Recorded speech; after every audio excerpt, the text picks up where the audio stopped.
Nahum. Unang kabanata. Ang mensahe ng aklat na ito ay tungkol sa Ninive. Ito'y pinahayag ng Panginoon kay Nahum na taga Elkosh. Ang galit ng Panginoon sa Ninive. Ayaw ng Panginoong Diyos na sumamba ang mga tao sa ibang mga Diyos. Galit siya sa kanyang mga kaaway at pinaghihigantihan niya sila. Ang Panginoon ay hindi madaling magalit. Ngunit dakila ang kanyang kapangyarihan at tiyak na parurusahan niya ang nagkasala. Kapag dumadaan siya, umuugong ang hangin at bumabagyo. Ang mga ulap ay parang alikabok sa kanyang mga paa. Sa utos lamang niya'y natutuyo ang mga dagat at mga ilog. Nalalanta ang mga tanim sa Bashan, sa bundok ng Carmel at sa Lebanon. Nayayanig ang mundo sa kanyang presensya, pati na ang mga bundok at mga burol. At ang mga tao sa mundo ay nanginginig. Sino ang makakatagal sa matinding galit ng Panginoon? Kapag siya ay nagalit, para siyang bumubuga ng apoy, at ang mga bato ay nabibiyak sa harap niya. Ang Panginoon ay mabuti. Matibay siyang kanlungan sa oras ng kagipitan, at inaalagaan niya ang nananalig sa kanya. Para siyang rumaragas ang baha, na lubusang pupuksain ang kanyang mga kaaway. Tutugisin niya sila hanggang sa mamatay. Mga taga-Assyria, kung anuman ang masamang binabalak ninyo laban sa mga mamamayan ng Panginoon, wawakasan iyan ng Panginoon at hindi na mauulit pa. Para kayong mga lasing na nakapulupot sa matinik na halaman. Lilipulin kayo na parang natutupok na dayami. Ang isa sa inyong mga pinuno ay nagbalak ng masama laban sa mga mamamayan ng Panginoon. Masama ang kanyang ipinapayo. Ito ang sinasabi ng Panginoon sa mga taga-Huda. Kahit na malakas at marami ang kalaban ninyong taga-Assyria, lilipulin ko sila hanggang sa mawala. Kahit na pinarusahan ko kayo, hindi ko na iyon uulitin pang muli. Sapagkat palalayain ko na kayo ngayon mula sa kapangyarihan ng mga taga-Assyria. Ito naman ang sinasabi ng Panginoon sa mga taga-Assyria. Mawawala ang lahi ninyo, at wawasakin ko ang mga ribulto ninyong kahoy o metal sa templo ng inyong mga Diyos-Diyosan. Ihahanda ko na ang inyong mga libingan dahil hindi na kayo dapat mabuhay. Mga taga-Huda, tingnan ninyo ang kabundukan. Dumarating na ang mensaherong maghahatid ng magandang balita ng kapayapaan sa inyong bayan. Kaya ipagdiwang ninyo ang inyong mga pista, at tuparin ninyo ang inyong mga panata sa Panginoon, sapagkat ang masamang bansa ng Assyria ay hindi nasasalakay sa inyo, dahil lubusan na silang lilipulin.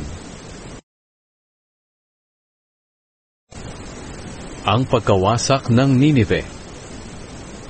Ikalawang kabanata. Mga taga-Ninive, sinasalakay na kayo ng inyong mga kalaban na magpapangalat sa inyo. Kaya guwardyahan ninyo ang pader ng inyong lungsod at bantayan ang mga daan. Tipunin ninyo ang inyong mga sundalo at humanda kayo sa digmaan.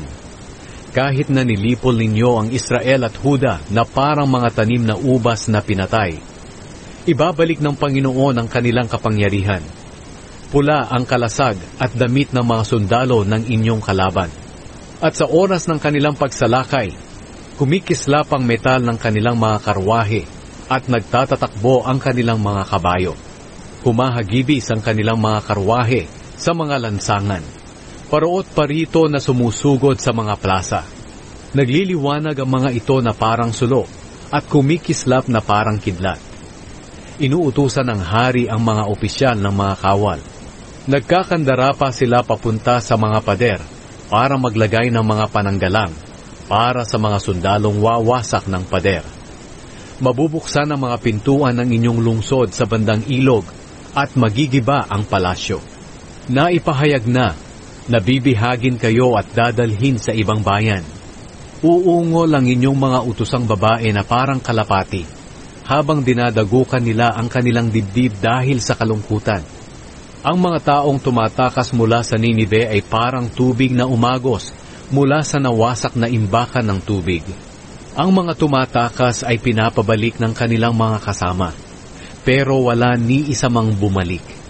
Kayong mga sumasalakay sa Ninive, kunin ninyo ang mga pilak at ginto ng lungsod na ito dahil puno ito ng kayamanan. Malilipol, mawawasak at magiging mapanglaw na ang Ninive. Kaya natatakot ang mga mamamayan nito. Nangihina ang buong katawan nila. Nanginginig ang kanilang mga tuhod at namumutla silang lahat. Ang Ninive ay parang yungib na tinitirahan ng mag-asawang leon at ng mga anak nito. Walang pwedeng manakit sa kanila sa yungib. Pinapatay at nilalapan ng lalaking leon ang kanyang biktima at ibinibigay sa kanyang asawa at mga anak. Pinupuno niya ang kanyang yungib ng karne ng kanyang mga biktima. Pero ngayon ang Ninive ay wawasakin na, sapagkat sinasabi ng Panginoong makapangyarihan, makinig kayong mga taga-Ninive, kalaban ko kayo, kaya susunugin ko ang inyong mga karwahe at mamamatay sa digmaan ang inyong mga kawal. Wawakasan ko na ang inyong pambibiktima sa lupain. Hindi na kayo makapagpapadala ng mga mensahero sa ibang bansa.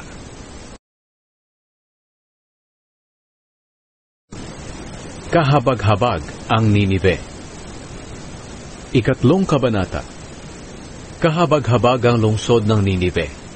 Ito ay puno ng kasakiman at kasinungalingan, lungsod ng mamamatay tao at hindi nauubusan ng mabibiktima. Sasalakayin sila ng mga kalaban nila. Maririnig nila ang paghagupit ng latigo, ang ingay ng mga gulong ng mga karwahe, ang yabag ng paa ng mga kabayo, at ang rumaragasang mga karwahe. Makikita nila ang sumusugod na mga ngabayo, ang kumikinang na mga espada at mga sibat, at ang nakabunton na mga patay na di mabilang. Matitisod sa mga bangkay ang mga sundalo. Mangyayari ito sa Ninive dahil para siyang babaeng bayaran na paulit-ulit na ibinenta ang katawan. Nangaakit siya at nanggagayuma, kaya naiengganyo niya ang mga bansa na magpasakop sa kanya. Sinabi ng Panginoong makapangyarihan, mga taga-Ninive, makinig kayo, kalaban ko kayo, kaya hihiyain ko kayo sa harap ng mga bansa at mga kaharian. Maihahalintulad kayo sa isang babaeng itinaas ang damit hanggang ulo, at nakita ang kahubaran. Kasusuklaman ko kayo tulad ng isang taong hinagisan ng basura, kaya ang lahat ng makakakita sa inyo ay mandidiri at iiwas sa inyo. Sasabihin nila, gibana ang Ninive, walang iiyak o aaliw sa kanya. Higit bang mabuti ang Ninive kaysa sa lungsod ng Tebes na malapit sa ilog ng Nilo? Ang ilog na ito ang pinakapader ng Tebes na nagsisilbing proteksyon nito. Ang Ethiopia at ang buong Ehipto ang pinanggagalingan ng lakas ng Tebes, at ang akala niya'y mananatili ito magpakailanman. Ang Put at ang Libya ay mga bansang kakampirin niya. Ganoon pa man naging bihag pa rin ang kanyang mga mamamayan at dinala sa ibang lugar. Ang kanilang mga anak ay pinagdudurog sa mga lansangan. Ginapos ng kadena ang kanilang mga tanyag na mamamayan at pinaghiwa-hiwalay para gawing alipin sa pamamagitan ng palabunutan. Kayo rin na mga taga-Ninive, magiging pareho kayo sa lasing na hindi alam kung ano ang nangyayari. Sasalakayin din kayo ng inyong mga kalaban, at maghahanap kayo ng inyong matataguan na hindi kayo mahuhuli. Ang lahat ng inyong mga napapadirang lungsod ay magiging parang mga puno ng igos na ang unang bunga ay hinug na. At kapag inuga ang puno, malalaglag ang mga bunga at maaari ng kainin. Tingnan ninyo ang inyong mga kawal para silang mga babae. Ang tarangkahan ng pintuan ng inyong lungsod ay masusunog, kaya madali na itong mapapasok ng inyong mga kalaban. Humanda na kayo sa pagdating ng inyong kalaban. Mag-ipon na kayo ng tubig. Patibayin ninyo ang mga pader sa palibot ng inyong lungsod. Gumawa kayo ng mga tisa at ayusin ninyo ang mga pader na ito. Pero mamamatay kayo sa inyong kinaroroonan sa pamamagitan ng apoy at espada, para kayong halaman ng sinalakay ng mga balang. Dumami kayo na parang balang, Pinarami ninyo ang inyong mga mangangalakal na higit pa sa mga bituin sa langit. Pero magiging tulad sila ng mga balang na pagkatapos na maubos ang mga tanim ay lumipad ng palayo. Ang inyong mga tagapagbantay at mga opisyal ay kasindami ng mga balang na nakadapo sa mga pader kapag malamig ang panahon. Pero pag sikat ng araw ay nagliliparan at walang nakakaalam kung saan sila pumunta. Hari ng Assyria, mamamatay ang iyong mga pinuno. Mangangalat sa kabundukan ang iyong mga mamamayan at wala nang magtitipon sa kanila. Ang katulad mo'y taong nasugatan ng malubha na hindi gumagaling. Ang lahat ng makakabalita sa sinapit mo ay magpapalakpakan sa tuwa dahil silang lahat ay nakaranas ng iyong kalupitan.